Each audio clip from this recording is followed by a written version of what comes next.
Hello viewers, welcome to Newsweek South Asia, a program that talks about breeding of terrorism and its impact on South Asian nations.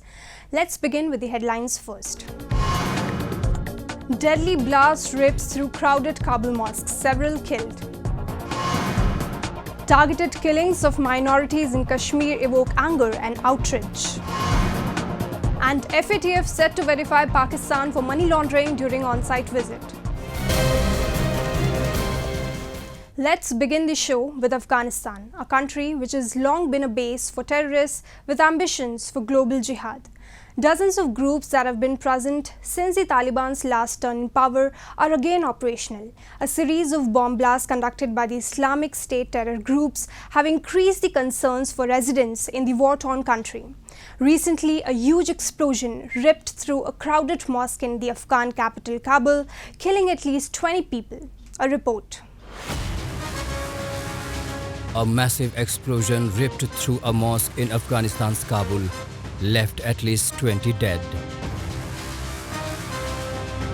The blast, which took place during the evening prayers, was so powerful that it shattered windows in nearby buildings. A top Islamic Shia cleric, Amir Muhammad Kabuli, was also killed in the attack. The incident took place on a week that marks 1 year of the Taliban taking control of Afghanistan. اتفاق وقت مسلمان‌ها کرده به ادای نماز شام دمی شروع نماز شام یک صدای بسیار انفجار قوی وسیع از داخل مسجد برآمد که بسیار به تعداد زیاد مسلمان‌ها شهید و زخمی شد. حتی زخمی‌های ما که دمی دو تا زخمی از جمع فامیلای ما است که آورده میشه. People could be seen gathered outside the hospital, and the relatives were waiting for news of their family members who were being treated inside for injuries caused by the attack. 30% of the admitted patients are in severe condition, in serious condition, and they underwent major surgery, so vascular explorations, vascular repairs, and intra-abdominal injury repairs and management.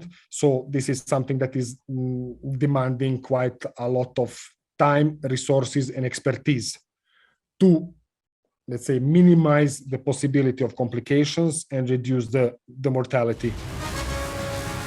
The blast came a week after a senior Taliban cleric known for his fiery speeches against the Islamic State was killed at his madrasa in Kabul in a suicide bomb blast, which was claimed by the jihadist group. Islamic State has emerged as the most important enemy of the Taliban, who seized control over Afghanistan last year. The two groups are now engaged in a murky and bloody battle.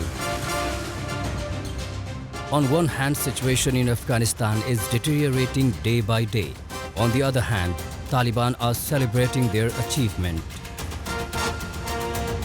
Recently, to mark a year in power, many Taliban members fired celebratory gunshots in the air in Kabul and waved the group's black and white flag.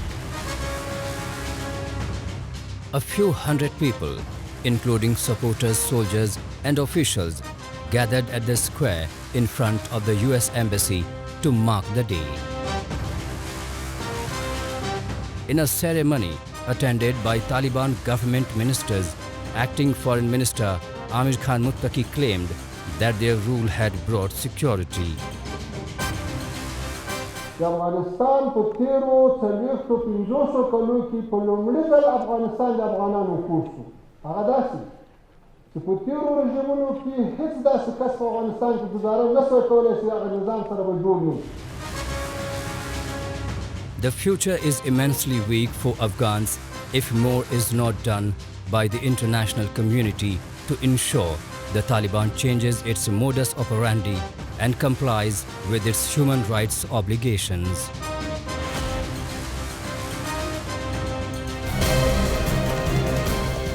The recent targeted killings of members of religious minorities in Kashmir have created widespread fear among Kashmiri-speaking Hindus.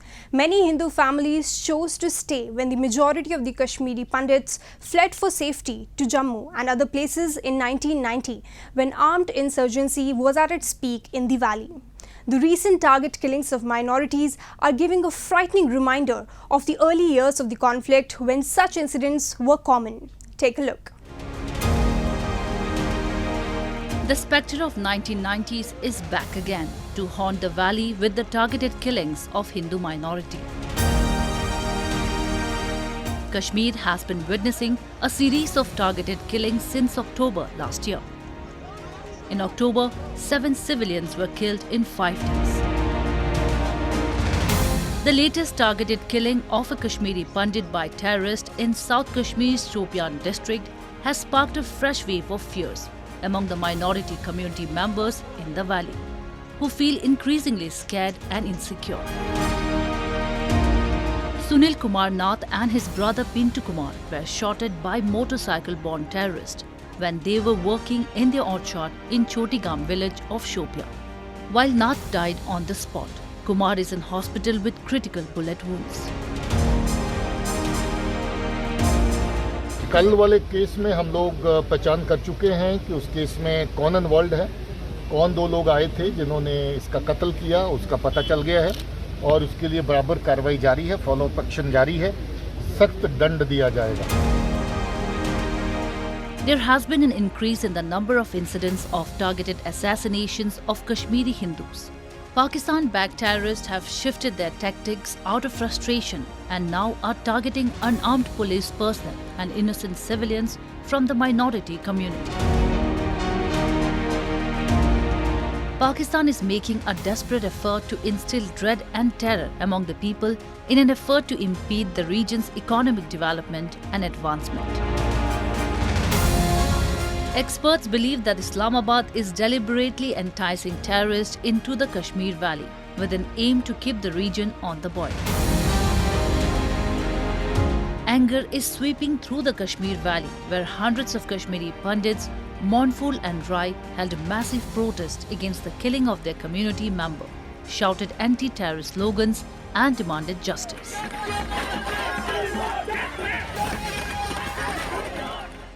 It comes at a time when Pakistan, in spite of staring at imminent bankruptcy, has still not been removed from the FATF grey list.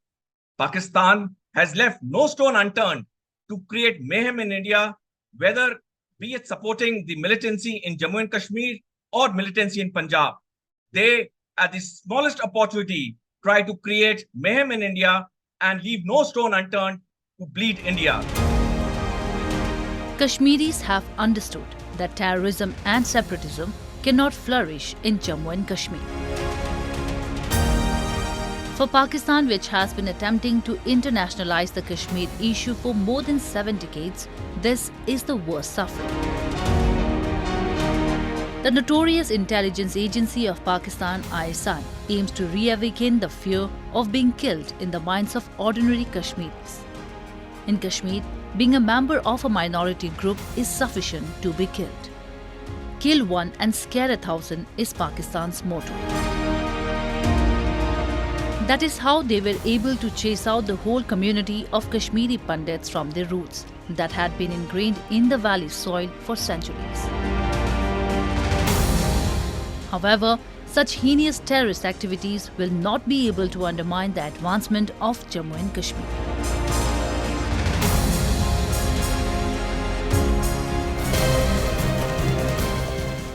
The one-year anniversary of the Taliban not only marked the group's taking over Afghanistan, but also the restrictions on women's rights and freedom of expression in the Afghan state. In the most recent incident, Taliban fighters violently dispersed a rare assembly in the Afghan capital while beating Afghan women demonstrators and firing into the air. About 40 female protesters marched in front of the Afghan Ministry of Education, calling for work, freedom and bread. A report. In a rare sight on the streets of Kabul, several dozen women protested against the Taliban rule and chanted slogans, "Justice, justice, we are fed up with ignorance."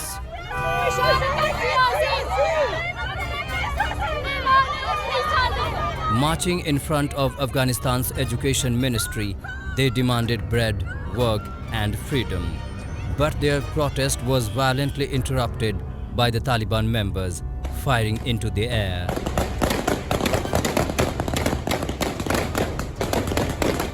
The women ran for safety in the nearby shops, where they were chased and bitten by the Taliban with their rifle butts. He shoot on us. They shoot on us. The protest came just 2 days before the Taliban marked its first year in power.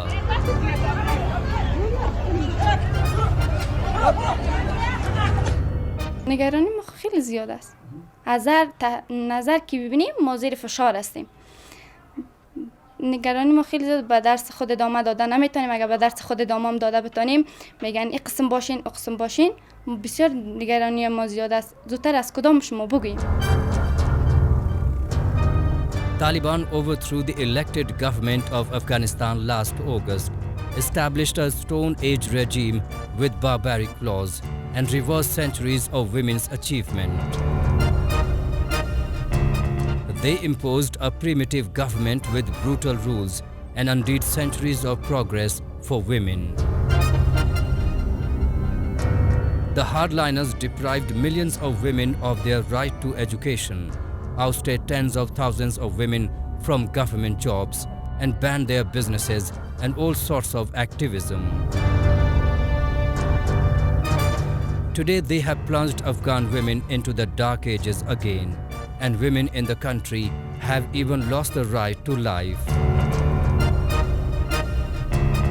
In March, the Taliban went back on their promise to allow girls to attend high schools, claiming they would remain closed until a plan was developed that would allow them to reopen in conformity with Islamic law. Afghan women have also been banned from traveling alone and can only visit public gardens and parks in the capital on days separate from men. In May this year, the country's supreme leader and chief of the Taliban, Hibatullah Akhundzada, even ordered women to fully cover themselves in public, including their faces, ideally with an all-encompassing burqa. At first, a few Afghan ladies protested modestly by pushing back against the limits. However, the Taliban quickly apprehended the ringleaders, incarcerated them without charge, and kept them under house arrest.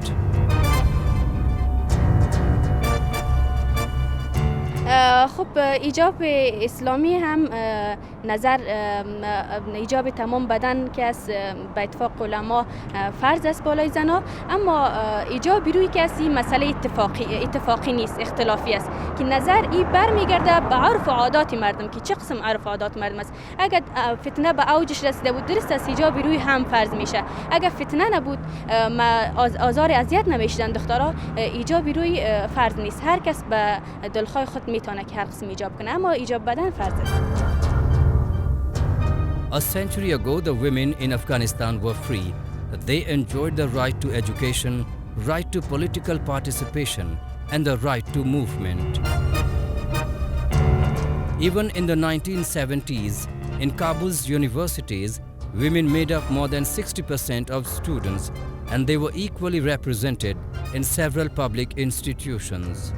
Under the Taliban rule, the rights of women and girls have worsened. Additionally, Afghanistan is in the midst of a severe humanitarian and economic catastrophe, where previously there was hope with women having a key role in society. There is now starvation, destitution, and violence. It is so difficult to imagine how much has changed for so many in such a short period of time. Afghan women are repeatedly urging the international community to step in and support the women in war-torn country.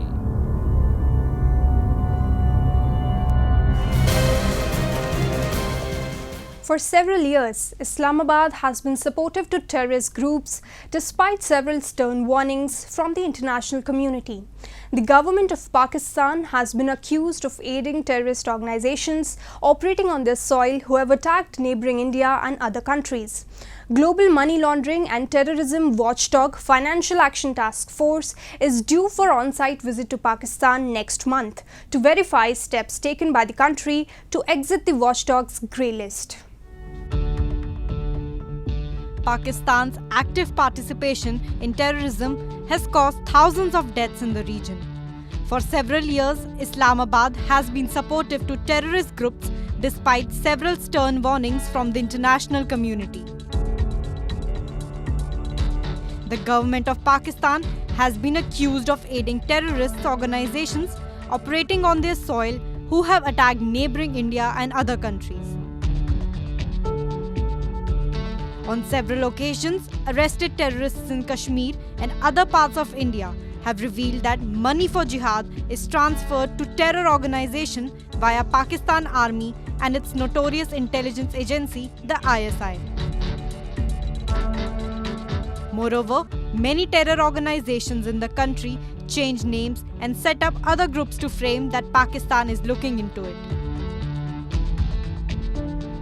In the past, several global organizations have warned Islamabad of unfavorable consequences as it never paid heed to their suggestions. Global Money Laundering and Terrorism Watchdog Financial Action Task Force is due for on-site visit to Pakistan next month to verify steps taken by the country to exit the watchdog's grey list. Terrorism के तो सारे camps army चलाती है, financing army करती है, proxy वार सारी जगहों पे आर्मी करती है टेररिज्म के, तो ये आर्मी को क्रेडिट जाता है कि पाकिस्तान ग्रे लिस्ट में गया. अब ये ग्रे लिस्ट में जब गया था तब नवाज शरीफ की हुकूमत थी. FATF on June 17 said that Pakistan will continue to stay on its grey list and a final decision to remove it from the list will be taken after an on-site verification visit by the Paris-based body. Ahead of the all-important visit, Pakistan is finalizing its strategy and holding consultations with all the relevant authorities. According to Pakistani media outlets' sources last week, a crucial meeting chaired by Minister of State for Foreign Affairs Hina Rabbani Khar was convened at the Foreign Office for this purpose. Marks player president FATF ने ये कहा है कि पाकिस्तान ने बेशक on paper ये सब काम किए हैं, लेकिन अभी हमें देखने के लिए पाकिस्तान जाना पड़ेगा. Terrorists need money and other assets for weapons but also training, travel and accommodation to plan and execute their attacks and develop as an organization. Disrupting and preventing these terrorism-related financial flows and transactions is one of the most effective ways to fight terrorism. Not only can it prevent future attacks by disrupting their material support, the footprints of these purchases, withdrawals and other financial transactions can provide valuable information for ongoing investigations. Pakistan has so far avoided being on the blacklist with the help of close allies like China, Turkey and Malaysia. Hence, the world community must address contradictions in the war on terror. For 20 years, the world has failed to agree on a common definition of terrorism at the United Nations. Unless the world is truly united on the issue and resolves such contradictions, the global war on terror will only be as strong as its weakest link.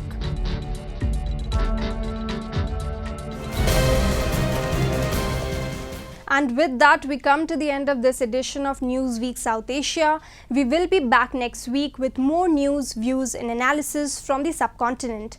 Meanwhile, do keep writing to us at nwsa@ani.in.com. This is Hina Joshi signing off on the behalf of entire production team of Newsweek South Asia. Goodbye and take care.